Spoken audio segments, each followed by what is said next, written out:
We are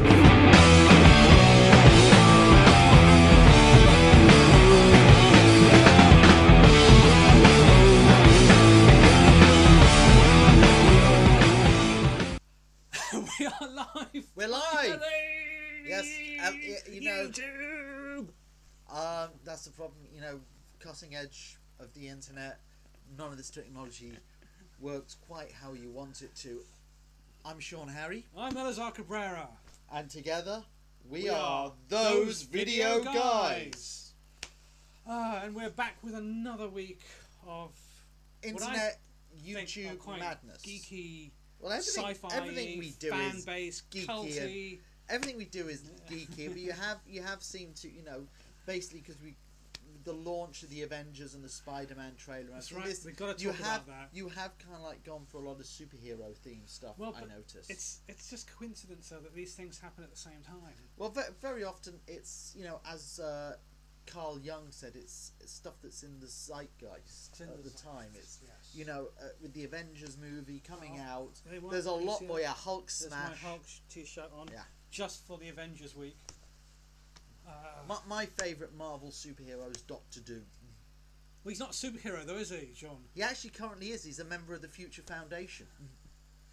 Really? Yes. I haven't got that far. I'm still on Dark Reign. So.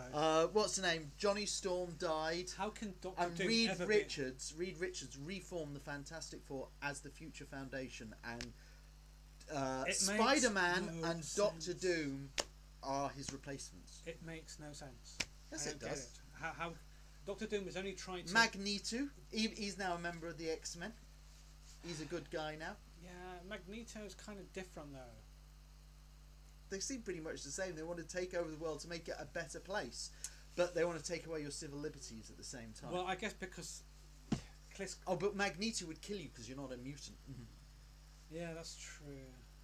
Yeah, but Doctor Doom just wants to enslave everyone. I don't see how... He doesn't want to enslave them. He wants to make the world a better place. I don't see but how you have to obey his... be a hero. It just makes no sense. Well, I look forward to reading that then. Yes. But yes, I'm still stuck at Dark Reign. I'm kind of way behind. I've got a lot of catching up to do. Yeah. Which is why I'm glad. When are the Watchmen ones coming out? So I can know summer. Not to buy them. This summer. Yes, when if you didn't see what our thoughts were on the Before Watchmen prequel, check out YouTube. Check out our last week's video. There's a... Ooh, gone out of focus. Before Watchmen is up there. But just the usual housekeeping. We do have on this computer a Google Hangout running. Yes, if you're one of these people, from what I understand, the only people who are currently in Google Plus are actually Google employees. Well, that's not true, because it's like the fastest growing social network in the world. Yes, just because Google employs so many people. And of course you're going to be the fastest growing one at the moment because everybody's already on Facebook. It can't grow anymore. Well, it's an interesting one because I think it's easier to for some reason on Facebook you kind of get a bit annoyed when people post so much links, I think, on the newsfeed. But actually Google Plus, it's kind of a good one when you're actually looking for stuff. Yeah, well, actually the newsfeed. I haven't even looked at Google because I've got enough of this. But you'll be on it years end. Yeah, you'll be on it years. Well, end, you know. But when you consider that on Facebook, if everybody was on Facebook went to an island, it would be the 4th most populated place in the world. That's like half the population. Isn't half the population of the world on Facebook yet? Is it I know half the population of the UK, 30 million, do have a Facebook account. Bloody hell! Which is quite an astonishing. It is. That is kind of absolutely. You can see scary. why it's worth so much money. Yeah. I wish I was getting some shares in it. I know. Even the guys who apparently just came in and fixed the door or something that was broken. So there's some guy. Were just given some shares, and now they're all going to be millionaires. Who painted the walls of the YouTube office, of the Facebook offices, and they paid him in shares. And now worth 140 million. He's not going to be a millionaire. He's going to be 140 million. And those two guys who apparently, that guy, what's his name, whoever runs Facebook, he stole the idea off. Yeah, they're all they're going to payoff. get like 200 million each. Yeah, yeah. It's just like there's money for everybody. I mean, I wish I was part of. Too much money to throw. Wish I was part of Facebook. It's money for everybody. But it's just money that exists only purely on a piece of paper. It's still money. You can still, spend it. Well, you can't buy a plasma TV with a piece of paper. You can take it to the bank and then they'll give you money in exchange for it. So anyway, yes, Twitter. Follow us on Twitter. At Elicab. Follow our at Sean tweets, Harry. Tweet us and twat us your those comments. Video guys right here on an iPad. We can read your messages. And of course, I'm actually very surprised. I'm very surprised that Apple hasn't launched its own social network. Well, they've got Ping on iTunes, right? Which I haven't joined because I don't like that. That sounds. It just the name alone is off-putting. Yeah, it is. It is a bit. It's almost the name as bad as the name of Kate Middleton's sister, Pippa. Pippa. Well, her name's not Pippa. It's Philippa, isn't it? Well, they call her Pippa. Pippa is just her. It's just her nickname. Who'd want to be called Pippa? So, guys, yeah, we're talking lots of superhero stuff today. We've got Avengers, Spider-Man. Of course, you've all seen the trailers, Muppets. I'm sure. We do have the Muppets as well. They had their own Marvel comic at one point. They did, indeed. That's right. I wasn't. What's his name? Well, who's the mauve Muppet with the big long nose? Gonzo. Gonzo. Wasn't he a superhero at some point? Gonzo is a superhero. Yes. Yes. And he's also an alien. Indeed, he is an alien. That's true. So he has got a sci-fi twist to it. Yeah. But he loves chickens. An alien who loves chickens. Our web series of the week later on is Divine, which is a supernatural horror, kind of Buffy-ish. We've been seeing quite a few more horror ones creeping up. Recently. No, absolutely. But let's kick off with the Muppets because people love the Muppets. The film's about to come out, but there's been a whole. They've done great marketing because you just can't get away from the Muppets, and I think. But they haven't just been necessarily marketing to the kids; they've been marketing at the adults who they know will take. I think even when the Muppets first started in the 70s with the Muppet Show, which was oddly enough, it was produced in England by LWT TV, specifically for the American market though, but it was produced in the UK. But it was one of those shows on a Sunday evening, and it was supposed to be a family show, so the humour had to be geared so it would appeal to both kids and to adults. But I think one of the things about the Muppets now is you've got all those kids, it's a bit like Doctor Who, all those kids watched it as children in the 70s, they're adults now, and they want to reintroduce their own children to it. And it gives them because it's more fun a than wonderful Pokemon. sense. It's almost like reliving their childhood as well. And you say that, do you know what is the most terrifying? They say for most adults of our generation now, do you know what is the thing they worry most about when they have children? What the kids are going to watch on TV, is it? That when their kids reach about 5 or 6, that they prefer the Phantom Menace to Star Wars. That is what apparently lots of parents freak out about when they have kids.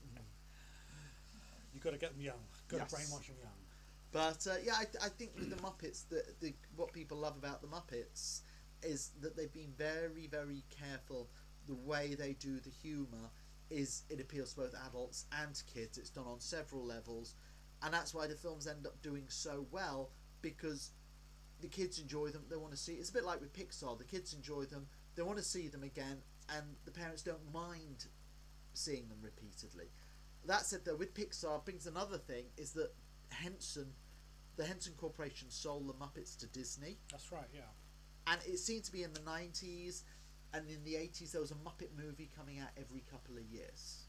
And I think there's a bit of excitement for this one because there's been such a gap. And it's because when Disney bought the Muppets, oddly enough, and I would have thought it was... why buy them if you do nothing with them? But it's like Disney didn't know what to do with the Muppets.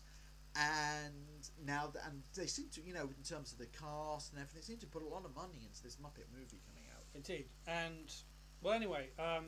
it was in the news very recently, the Muppets, because Fox News decided that they would be very critical of the storyline for this new Muppets movie.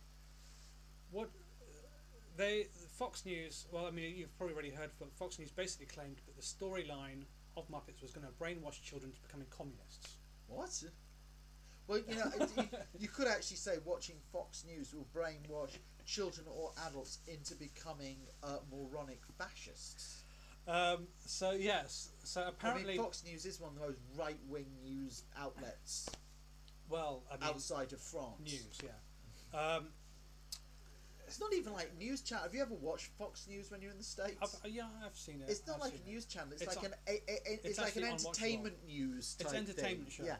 If they have a news item, they go, "What is the entertainment value of this news, and how pro right wing is it?" Fox News is basically the Jerry Springer show for 24 hours. But instead of having strippers come on, it's like in this country, what would happen if Channel 5 launched a news service? It would be very much like Fox News. But going back to Fox News basically claimed that this new Muppet movie is going to brainwash children to become communists, because the villain of the piece is a Texas oil millionaire who basically wants to effectively shut down the Muppets.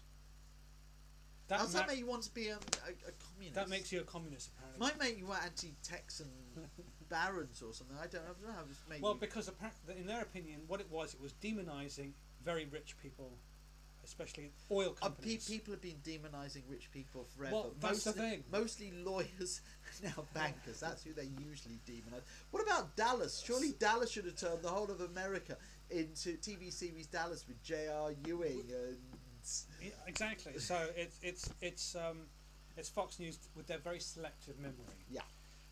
But anyway, the Muppets were in the UK recently, and they were promoting the release of the film. They held a press conference, and they were asked about what did they think of this Fox News. It's almost as laughable as accusing Fox News as being news. Boy, that's going to be all over the internet. Yeah, if they take what I say seriously, they got a real big problem. That's Miss Pookie basically saying that Fox News is... The irony is, of course, you might mistake Fox News for actually being a news channel. What the great thing I think about the Muppets is that they do have such personalities, and you do almost now accept them almost as characters. It does actually make you wonder, though, the way some of them are done and everything. Have they maintained the same puppeteers and voice people overall? They must have changed around. They've managed to keep some remarkable continuity with it all, though, in terms of they have, presentation. and I think as far as this film, Jason Segel, who wrote it, he's talked about the whole development process of wanting to do this, and how there was all these rules about what Muppets are. You couldn't ever refer to the fact that they were puppets. You couldn't refer to the fact that they were, there were people behind them. Yeah, they had to be considered real people. Yeah. You couldn't do CGI, so the only way to do Muppets really is with, and to Disney's credit, they've kept the essence of what the Muppets are alive. Well, I haven't seen the film and yet.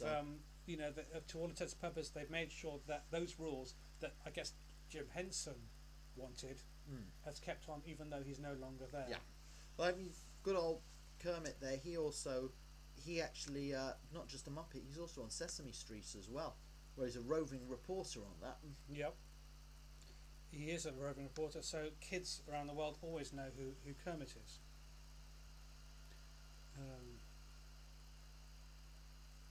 So the connection seems to be a bit strange today. I don't know why. Well, what are people saying in the message boards? It's a little bit choppy. How is it for everyone else? Oreo and Friends says it keeps stopping and starting every few seconds. It is a bit... We can see that it's actually quite far behind on YouTube to where we are. So, which is very, very odd. Not quite sure what it is. We've got a 40 meg line, so there's no reason why that should be. It's very bizarre. But anyway, we'll carry on.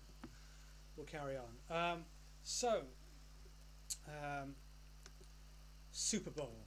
Well, we need to give... And, I'm sorry, it's the Muppets, so they get 3 martinis. 3 martinis to the Muppets. Yes. But yes, Super Bowl. Now, the bizarre thing about the Super Bowl each year the next day. I don't even know who won. Do you even know who won? I want to know something. Oh no, it wasn't the Patriots. Because I was actually... So it was whoever was else in there. I was rooting for the Patriots because they reintroduced cheerleaders into the Super Bowl. Apparently they had cheerleaders missing for the past few years. Really? And I saw a news report that the Patriots had brought back cheerleaders, and that they were actually, those cheerleaders were pretty damn hot. But I have to say, American football is like one of the few sports where you watch it, and I swear to God, I have no idea what's going on. I mean, when I was spending time... Let's talk about strategy, Sean. Strategy. No, I'm sure you've been told this before. Well, when I spent some time in the States... When I went to the time in the States, I went to a baseball match. And watching baseball, it took me about 10 minutes to pick up what the basic rules are. With American football, I had no... Yeah, it might be about strategy. I had no idea what the rules were or what was... And I just think it's something you have to learn in high school or something, or I don't know. A friend of mine said to me, just think of it as tank warfare. Yes. That view all the players as tanks, and it's military strategy, and it's tank warfare. But God, and they call it the World Series or whatever, but America and Japan are the only countries in the world which care about American football. Nowhere else in the world cares about it. And oddly enough, the Super Bowl, 111 million viewers, but how many people will watch it? From what I understand, 70% of the people watching it didn't care about the football. They were watching it for the adverts and Madonna. I mean, this to me is quite astonishing. It's a bizarre thing. They actually just want to see the adverts. They look forward to adverts. You think, well, that's actually, for most programs, that's the worst part of the program. You kind of just want to skip through it, and suddenly everyone's obsessed with what you want to be brainwashed. You want to go out and... But anyway, I mean, but the big talk, of course, the next day was the Avengers trailer. Well, they had several films launching. There was the Avengers, there was Spider-Man, there was G.I. Joe 2, and John Carter of Mars. Were there any other films? Well, those are the ones I remember and seeing the trailers for. Although, out of all of them, I think the most successful trailer, the one that I think was probably the best one, was the Avengers. The Avengers, yeah. Yes. Let's show a little clip from that. The world has changed. At this point, I doubt anything would surprise me. We are hopelessly outgunned.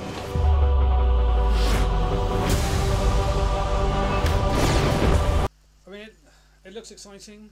I think it looks especially. I think it's going to be amazing. Fantastic.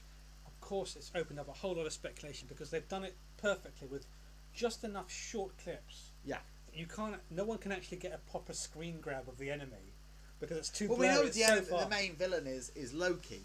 But he's obviously got some allies. alien allies working with him, and I'm even wondering if because it's Loki. At the end of you've seen the Captain America film. Yeah. At the end of Captain America, when the Red Skull has got the cosmic cube, he doesn't look like he was killed to me. He looked like he was transported to another dimension. So, right. Do you think the Red Skull might turn up?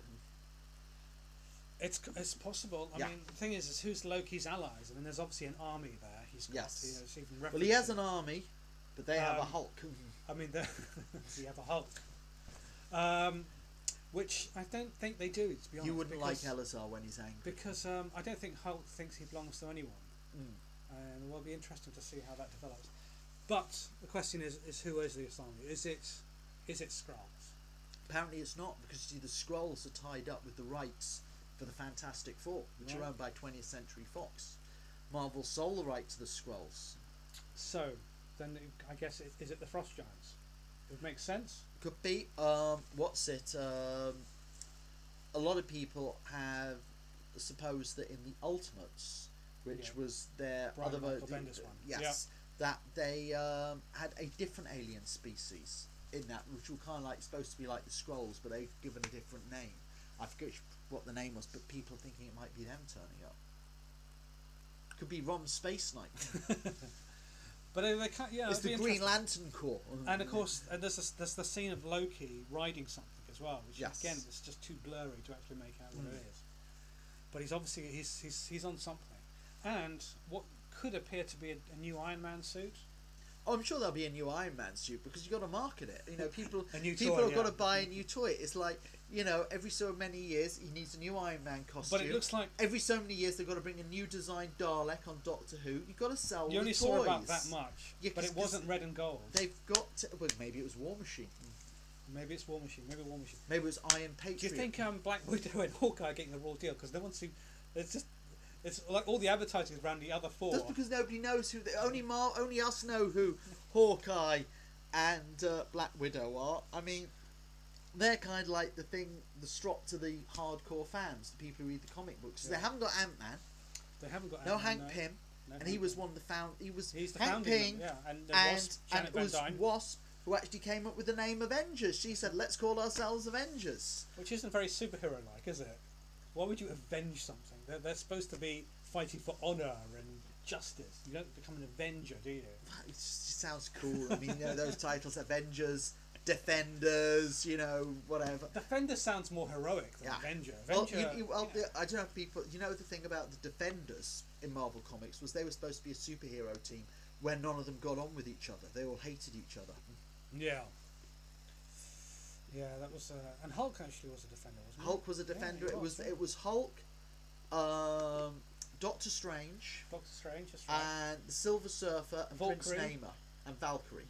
Yeah. And none of them got on with each other or liked each other. Do you think they might do that next? They might, if this is a successful, they might work on doing a Defenders movie. Yeah, well, yeah.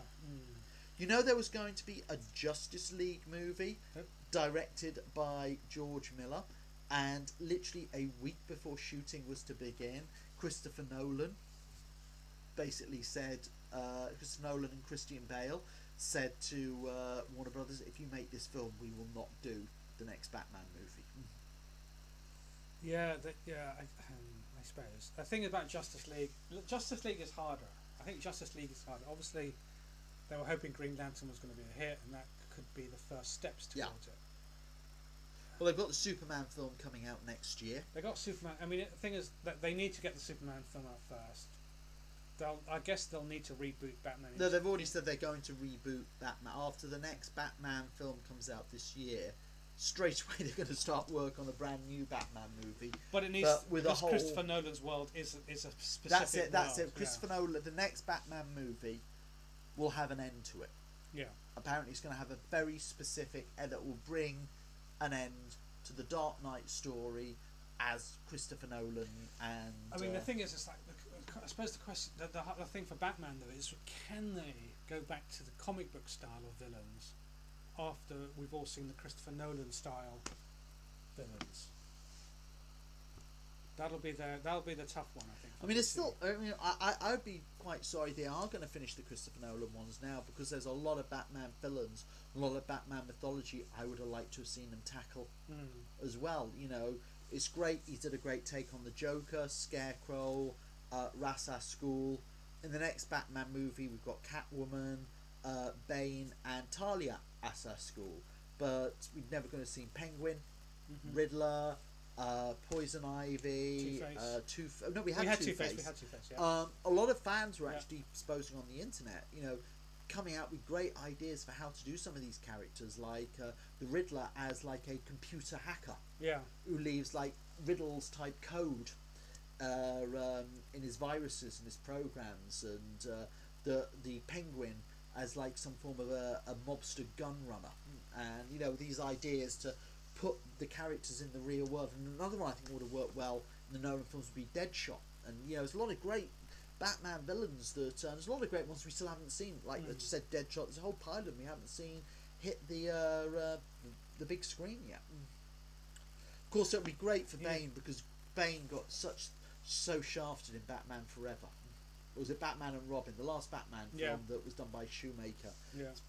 Bane got turned into some like henchman behind most terrifying of all the Batman villains. That's completely standing behind. But anyway, Spider-Man. What did you think of the Spider-Man trailer? You want to know something? I think they're making a huge mistake rebooting Spider-Man now. It's we've discussed this before, I suppose. What I find bizarre about this is apparently Sam Raimi and Tobey Maguire were all up both doing a new Spider-Man movie, but Sam Raimi said we cannot get the Spider-Man movie ready until 2012, and Sony said it has to be made by 2011, and Sam Raimi said I can't make it by 2012. By 2011, it has to be 2012. So they fired him, fired Tobey Maguire, rebooted it, and then have it released in 2012. I don't understand. It's like apparently for the Tobey Maguire fourth Spider-Man film, the script was written, and they had Anne Hathaway, who's now Catwoman, but she was cast as the Black Cat, and John Malkovich as the Vulture. And the script was written, they were all ready to go on it, and when you consider whatever the fans and the critics may have said about Spider-Man 3, it made over $1 billion at the box. It's funny, you can make a film that makes $1 billion at the box office and the studio still won't greenlight you for another one. Yeah. So, but that said though, Spider-Man 3 cost $300 million to make, and the new Spider-Man film has cost $90 million to make. Which is incredible, isn't it? Well, that's because they're paying Andrew Garfield what, and the director of this what, whereas Sam Raimi and Tobey Maguire would have been on $30 million each. So sometimes, I mean, that's what happened with the X-Men, because with the X-Men movies, They just become too because expensive. you had so many cast members in it, and each film, you know, on the first film, and actors, they get paid more in each one, and when it gets to the fourth film, it just becomes so expensive, and that's why 20th Century Fox said we either do something like X-Men First Class with a whole new cast, or we just take one of the X-Men, but they couldn't have Hugh Jackman and Halle Berry and everybody else. And you kind of wonder why, with a film like X-Men, where you've got quite a lot of heroes, why are you shoving so many people in? Because well, it's because the fans. It's what the fan. We were just you saying don't- about you don't- the. you Just don't saying about need- the Avengers. You don't need Halle Berry as Storm. You know what I mean? I know, but It the thing doesn't is, need when names. you think when they did the first X-Men movie, that was like Hugh Jackman's first film role. Who was Hugh Jackman? Nobody knew who he was. Halle Berry was not a big star. And the question is, like with this Spider-Man film, what do you do when you get to the point when the actors are too expensive? Do you do a James Bond? Make the next film, Just carry recast the on. lead and just carry on, or do you reboot it? And I actually think for the Spider-Man film, they either should have got, you know, stuck with having Sam and Toby back on it, or they should have just carried on with the continuity like it was on the James Bond movies. But this thing of totally rebooting it, and it's an origin story And do another as origin well. as It's well. like, I'm like, I've seen it, I don't care. I love It's very interesting to see the vibe going around fans and everything. That a few years ago, a Spider-Man film was it was like the biggest event of the year, and now this year it's kind of like you've got Batman this year, you've got the Avengers, you've got the Alien prequel Prometheus, and it's really, you know, to be honest, I'm more interested in seeing the Judge Dredd movie than I am the Spider-Man movie. Yeah. But people have been more excited about the Spider-Man film, I think, since this new trailer's come out. You want to know the trailer, but it's still. I looked at the trailer and it looks like a solid movie, but it doesn't look like it's done anything that Sam Raimi didn't do before. There's nothing. It's to me, I saw this trailer and I thought it doesn't look a bad film, but it still doesn't look like they're doing or saying anything that But I suppose says we needed to reboot I it. suppose the advantage of going to a character like the Lizard.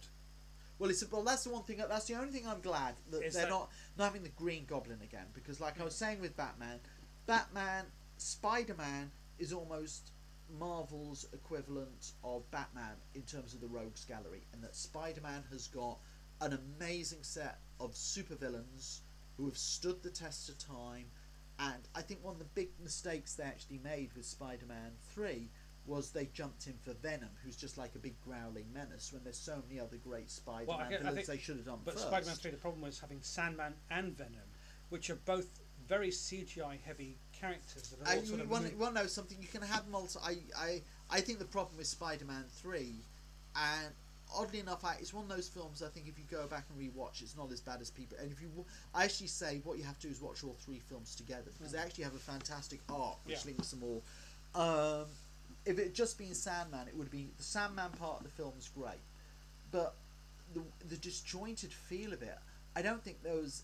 I felt you got the same disjointed feel in The Dark Knight, and nobody compared about that, when it's like the Joker story, and then suddenly becomes. I mean, and they've got 3 supervillains in the next Dark Knight movie.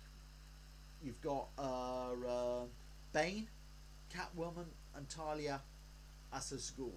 So you've got 3 Bat-villains in that one, and so and no Robin. no Robin. Well, what's his name? Christian Bale said he'd go on strike if they ever brought Robin in.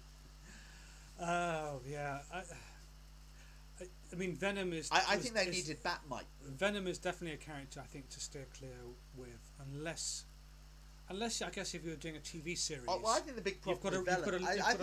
I think the problem with Venom is that the first two Spider-Man movies, although they featured all this wacky stuff and everything, still were kind of felt almost a bit like with Iron Man. They felt a bit in the real world, and then suddenly you have Venom. This meteorite just lands, and this, you know, and the problem is that Venom is an alien menace, and it's trying to introduce that in a way which doesn't start getting hokey.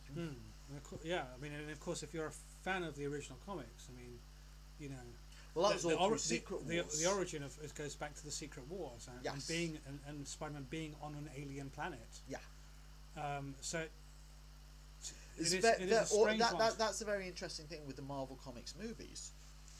That all the superheroes, especially the X-Men and the Fantastic Four, in the 70s, that was already established within Marvel Comics, but in the 70s when Star Wars came out, you had the X-Men and the Fantastic Four travelling all over the galaxy, and even Spider-Man having adventures on other worlds, and really that element of those that element of the stories and the comic books, the films have really tried to steer away from. Yeah, I mean, the X-Men spent a huge portion of their storyline in space with the Shi'ar Empire up against dad the Brute. Is like it's a space pirate. Yeah. Yes. It's you know, the death of Jean Grey was in space on the moon, yes. and it's you know, and obviously Phoenix came from space. And I mean, I think people do the Brood, absolutely. And actually, you know, did you watch the Planet Hulk animated film? Was that any good? It was good, but did they cut out the Brood? I can't remember. I think they might have cut out the Brood, which I thought was actually one of these. Well, sometimes what you find, and even with the animated ones, is if Marvel sold the rights to a comic book to another film company, if that character appeared in that comic book. So if 20th Century Fox have the rights to the X-Men, they may have the rights to the Brood, and that may extend even to animated stories and so forth. Yeah. But anyway, let's carry on. Okay, so there you go. For the Super Bowl, you know, exciting adverts and all the film adverts. Avengers, I give the Avengers 3 martinis. I think what the Avengers... I think, was it... No, it was Spider-Man. After the end of the Spider-Man film, the date comes up when it's out, and you think, if you're in Britain, you go, oh my God, it's the 7th of March. And you write, no, it's not, it's the 3rd of July. Yeah. Well, I give Spider-Man 2 martinis, and I give... the Avengers. I'm a bit worried about giving them 3 martinis because Tony Stark will drink them all. That's very true. That's very, very true. Cool. And anyway, there was another Avengers themed video that came out, and this is called Lego Captain America by Forest Fire 101.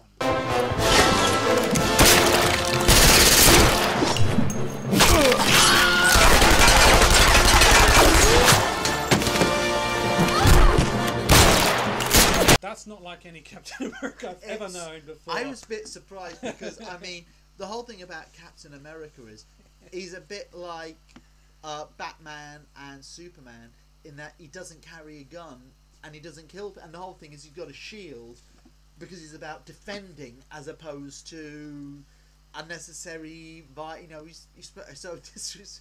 I don't remember. I remember Captain. That would seem more like Spawn or Punisher or something like that. It was. Forest Fire 101 does incredible Lego animations. People love our Lego. Do you remember we did once a whole episode just discussing the sheer amount of Lego animated? And Forest Fire was one of the guys we've reviewed. Brilliant stuff. I hope by reviewing this one we're not going to get into trouble like we did with the Pingu video. But it's good. Check his stuff out. Forest Fire 101. Did you ever hear about in the 80s all the problem over the British comic character Marvel Man? Marvel Man, yes, yeah. Marvel Man, a character who was introduced in the early 1950s before Marvel Comics came into existence, and when they brought Marvel Man back, Marvel threatened to sue them for use of the name Marvel, even though Marvel Man had been around since before. And he was reprinted in America as Miracle Man. That's why I had to change their name. But now, oddly enough, Marvel Comics has bought the rights to Marvel Man. Have they? Yes. They can bring him back. So now Marvel owns all of Marvel Man. Actually, I read someone's blog the other day. He was a long-term Marvel fan. Yeah. who has decided that he's actually going to boycott the Avengers movie, not because he doesn't think it's going to be any good, but because of this ongoing battle that the Jack Kirby estate has for any kind of recognition. Well, of creation of these characters. But they do on the films. It does actually state at the beginning, created by Stan Lee and Jack Kirby, and it's very interesting. I was actually thinking about this. It's very interesting. What I found was the response to the Watchmen, that the DC are bringing back the Watchmen, even though Alan Moore doesn't want this done. When you consider Alan Moore worked freelance on the Watchmen, and his contract stated if the characters were out of copyright or out of print for more than a year, he got the copyright back, and he feels he genuinely believed at the time he would get the copyright back off the Watchmen.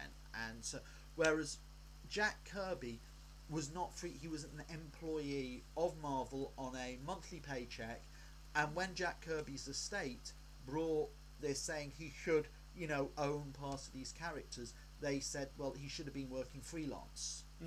Because they said, if you're freelance... Stan Lee was also an employee. Yes, but that's why Stan Lee has no rights to them either.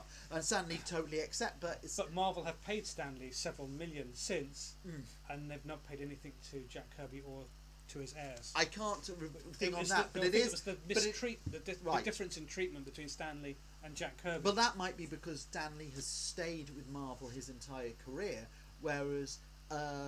after about, I think it was something like issue 105 or 106 of the Fantastic Four, Jack Kirby left Marvel and went to DC and created the New Gods and Darkseid for Superman and lots of stuff like that. But the argument really comes, and a US judge brought this up, and I quite agree to an extent with what he said, that if you're an employee of a company, you could be churning out superheroes like Quasar or the Next Men or stuff which is instantly forgotten but whatever you create, whether you create rubbish or something great, you've got a guaranteed paycheck.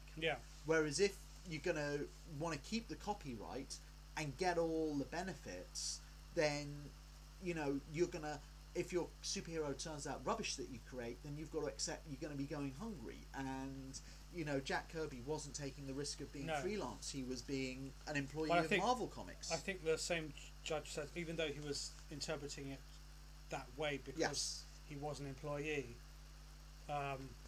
it's really up to Marvel to do the ethical thing if they choose to, which was a different issue altogether, not one. In terms of recognition, Marvel Marvel were actually one of the first comic publishers in the States, one of the first published publishers in the world to promote their artists and writers.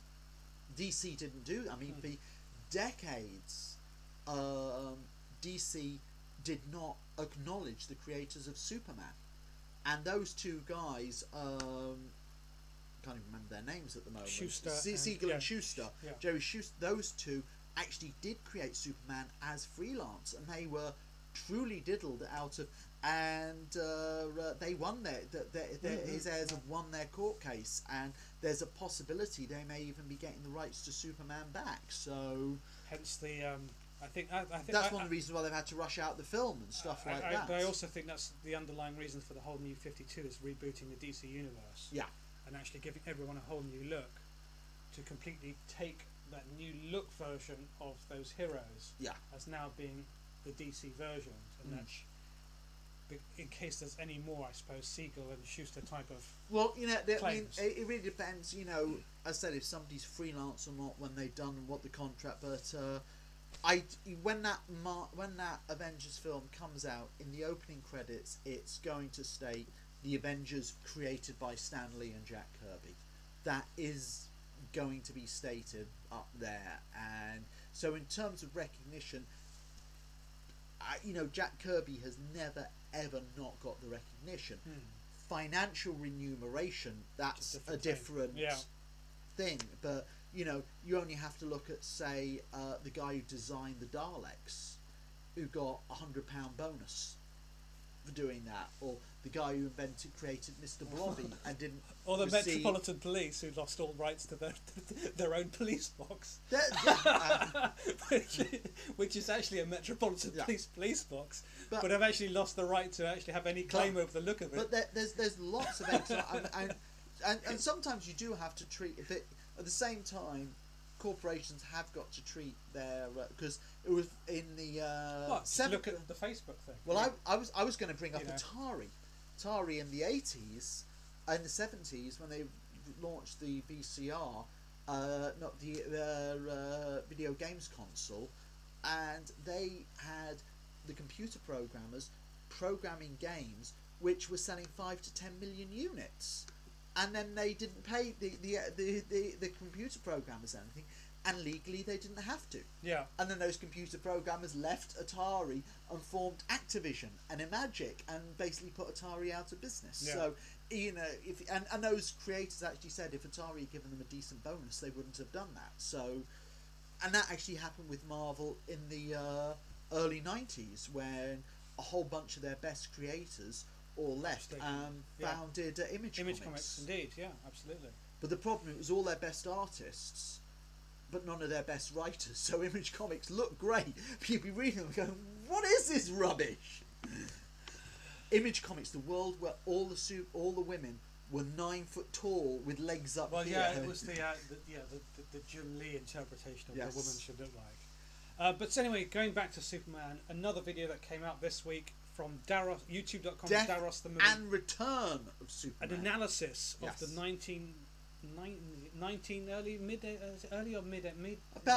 early 90s. Early 90s DC story arc, The Death and Return of Superman, and this guy has decided to analyze it using also reconstructions. And some dude like blows him up, but to blow him up takes up the whole planet, kills almost everyone on the planet. He ends up drifting through space in a little like space prison in his little space crib, and he crashes on Earth. Meanwhile, the mid-90s Justice League, they're like, oh, somebody like crashed a truck. Let's go check it out. So all these losers go check out this crashed truck. They're like, hey, a truck. All of a sudden, Doomsday pops out. He's like, bitches. He's fucking punching everyone in the face.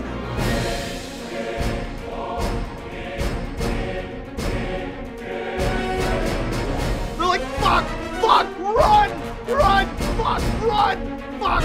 It's the Hulk! The Hulk is trademark Marvel Comics, by the way. Run! It's the Doomsday. Booster Gold. Those cosplayers were terrible.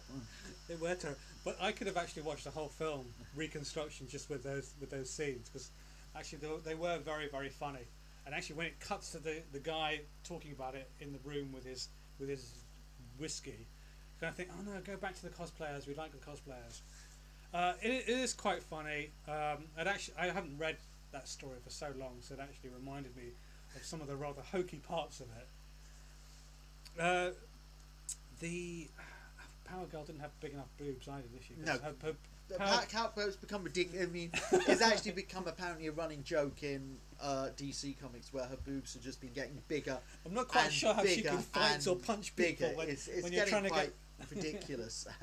No, I like the Doomsday, where you know this rather skinny guy, but just with these false arms there. With the actually, I'm sure they're just Hulk hands that have been spray painted. It's very funny.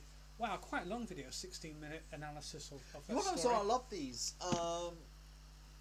You know, it's interesting when you read critical analysis, whether in a magazine or on the internet. But there's a couple of times I've seen on YouTube people actually doing blog where they're talking, and it can be actually very interesting. And what made this one more interesting was, you said he was giving analysis over this huge comic event, but he was he actually gave interesting stuff going. It wasn't just him sitting there talking about it. It was all the reinterpretation of it. Gave it really quite a nice feel. No, it's a lot of fun. It's so just think back it'll make you laugh. When they killed Superman, then now they do it all the time.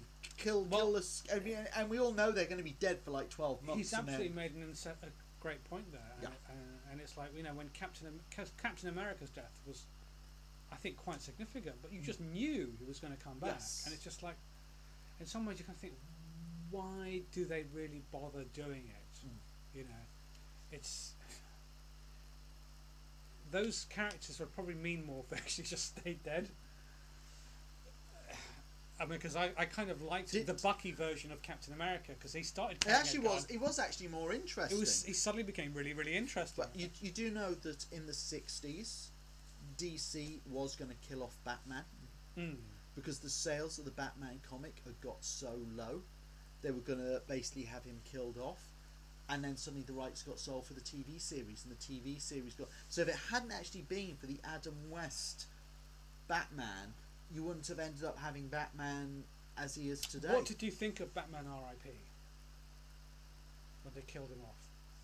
They've actually, well, that was actually like the second time and it was very odd when they broke Batman's back in the 90s, and Bane broke his back, and they had Azrael replaced Batman as this like psychotic, mad Batman with claws. He was like Wolverine Batman. Yeah. That was interesting because it was like the death of Superman, because they did it around the same time.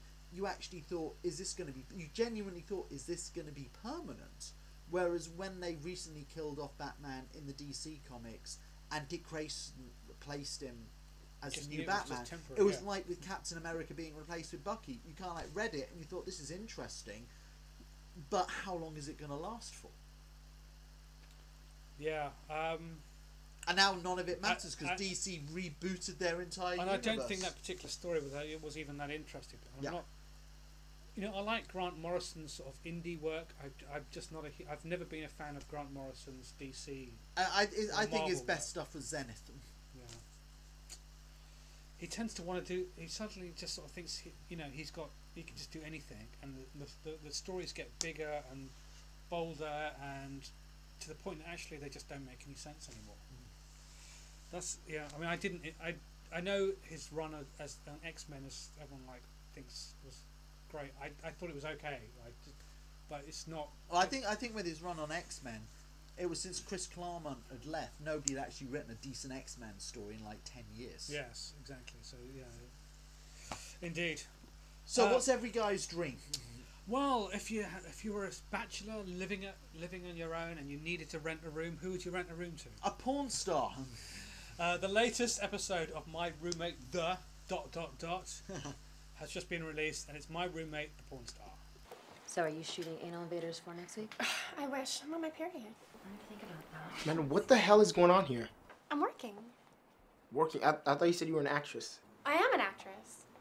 Okay, I'm pretty sure I just saw an orgy get taped in our living room. So? You're a porn star, not an actress. I am too an actress. Do you really think they're giving it to me that good? I am most certainly acting. How long? Well, I can do 8 inches pretty easily. Anything more than 10 just kind of hurts my liver. No. How long have you been doing this? Is this about the rent money? You know I can lend you that money. You don't have to do this. Hey, Dustin. This is my roommate, Lou. This is a series that's been running well. We've actually covered My Roommate The before. This is the latest one. They're announced season 2. This is the end of season 2. We've actually covered it during season 1. Every week he has a rather unusual roommate.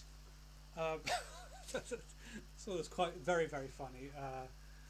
The story is that his roommate has just invited this whole porn film crew. And actually, I don't know why, but as I was watching that, I was actually thinking of when I worked on the film called Witchcraft Mistress.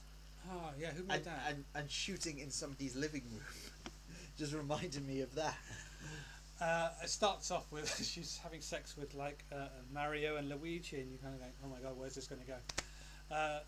Poor old Lou, poor old hapless Lou, who just seems to get dragged into all his roommates' very weird things, ends up having to, of course, help out, and I'll leave that to your imagination. Check it out. Really enjoyed it, and I hope they do a third. 3 martinis. Hope they do a third season. Good job, guys, and carry on. But our web series of the week. Yes, we've actually had a few horrors, and this is another horror. Indeed. Yes. Divine, it's called. And here is the trailer. It's been 1 week, 5 days, 12 hours and 27 minutes since my last confession. What is the nature of your sins? Mortal. There's no scripture for this.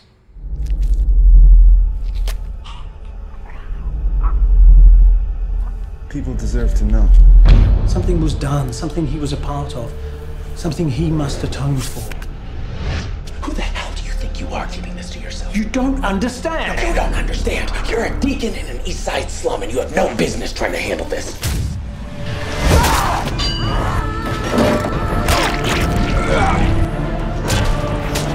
Help her! Damn you to eternal hell!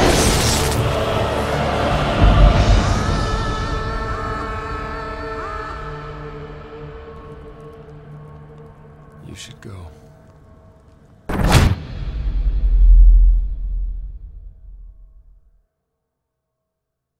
Wow, this is an exceptionally well-made series. I mean, it's really filmed well.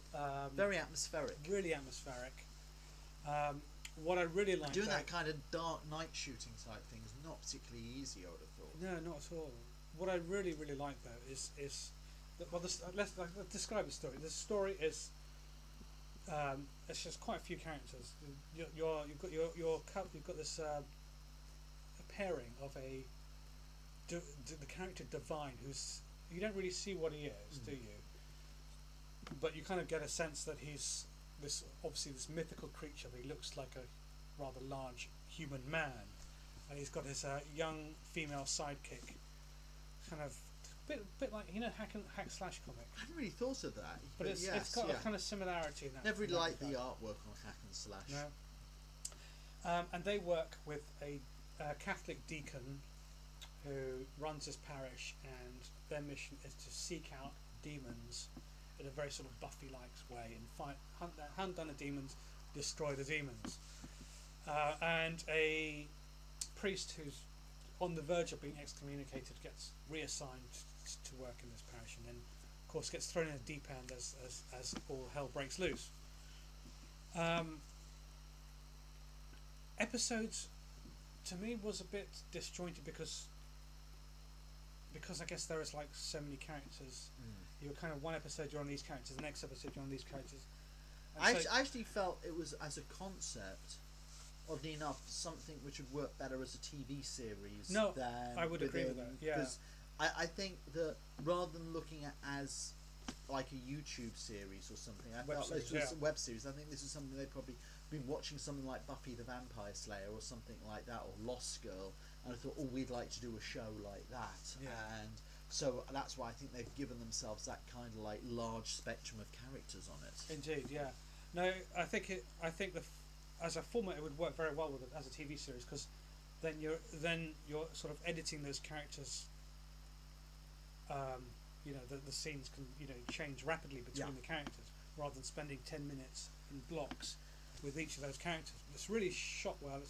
I really like the use of physical creatures. You know, they weren't CG monsters, using masks, using makeup, adding a bit of obviously CG blood when they murder. But some of the creatures I thought were great, imaginative things.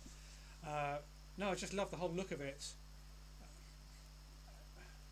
Cinematography, the lighting is fantastic. I wasn't really convinced about they got very good atmosphere to but it. But the 2.35 CinemaScope for a web series, it's not a web series format. Yeah. So if you're watching on your screen and on a small screen, it's actually just losing your space you're as opposed you're to losing half your screen, because I mean that's designed for a cinema, for a huge massive cinema. So I'm not quite sure. Maybe they're hoping for a DVD release afterwards or something. Yeah, no, absolutely. I mean, I suppose it could be edited into a film together. But on the whole, it's directed well. Acting, what do you think of the acting? Well, it was okay. Yeah. I thought it was quite good. It's like I said, the storyline is really, really good, and yeah, I was kind of actually very pleasantly surprised, I have to say. I wasn't quite sure what to expect. You know. Well, I'd definitely get 3 martinis from myself. Yeah, no, I think definitely. Yeah, it's you can see all the influences in it, but they put it off really, really well. Check it out. They leave it on a cliffhanger, so you can hopefully there will be a series 2. So that's that was it for. So for this week, we first checked out the Muppets replied to Fox News. Yes, they basically said, you know, Fox News, you know, those two words that go together. So that got 3 martinis from us. YouTube.com/Leicester Square TV. Then we checked out the new trailers launched after the Super Bowl for The Avengers and the Amazing Spider-Man. Yeah, the 2 new Marvel comic movies coming out. You can check out the Avengers at youtube.com/Marvel. Oh, and don't forget there's Ghost Rider coming out soon. Yeah, we've just sort of completely forgotten to even talk about Ghost Rider. That's like actually coming up in a couple of weeks. And it's just like, do I really care? Not really. I think I'll wait for it to come on TV, to be honest. Yes. Then we had Lego Captain America. Yeah, a very violent, bloody Lego Captain America. The most violent version of Captain America you will ever see. Forest Fire 101 on YouTube. Check it out. And then we had a fan giving their opinions and critical response to the 90s comic book epic from DC Comics, The Death and Return of Superman. And of course, going into the long-term effects of that story and how it then affected how anyone dies in comic books. My Roommate The Pornstar is the latest and final episode of Series 2 of the web series My Roommate The. Check it out, youtube.com/My Roommate The. Great series. Every episode is a different, strange, weird roommate. And then we had the very professionally produced, really first-rate horror adventure series, Divine. Divine the series. Just finished its first season. And that's at YouTube, Divine the series. And there's 6 episodes you can catch. If you like Buffy, Hack Slash, all those kinds of supernatural investigation shows, but with a bit of more blood and gore, this is the series for you. Check it out, Divine the web series. Just before we close up, Sean, ThroneCon. Tell us a bit about what ThroneCon is and what it's all about. So, I don't know. It depends on how many people who watch this are into the TV series Game of Thrones. Guys, are you into the Game of Thrones? Well, tune in right now. We can't tune in because it's not on the telly. It's not on 1st of April. The show starts up again. 1st of April. But I'm running a convention in March, the 16th, 17th, and 18th of March, for fans of the TV series Game of Thrones. Got Lena Headey coming. Wow. Who plays Queen Cersei. Indeed. She's also Sarah Connor in Sarah Connor, the Terminator, the Sarah Connor Chronicles. Sarah Connor Chronicles. She was Queen Gorgo in 300. She was also in the romantic lesbian comedy Imagine Me, Imagine You. Yeah, and she was in The Parole Officer as well with Steve Coogan. Yes, but I doubt we'll be reminding her of that. Why? It's a great film. Then we've got Peter Dinklage as a guest, who plays Tyrion Lannister fantastic. on the show, and he's recently won both a Golden Globe and an Emmy for that performance. Indeed, and Maisie Williams, who plays Arya Stark. So, who you kind of detect is going to be probably one of the most popular characters. She's going to have a very interesting storyline, I think, in next series. But we've got 3 of the major players from it coming along. It's a weekend event. It's going to be autographs from the actors, opportunities to get photos with them, guest talks, discos, quizzes, whole lot you'd expect from a convention. And for information, you have to go to Starfury, starfury.co.uk.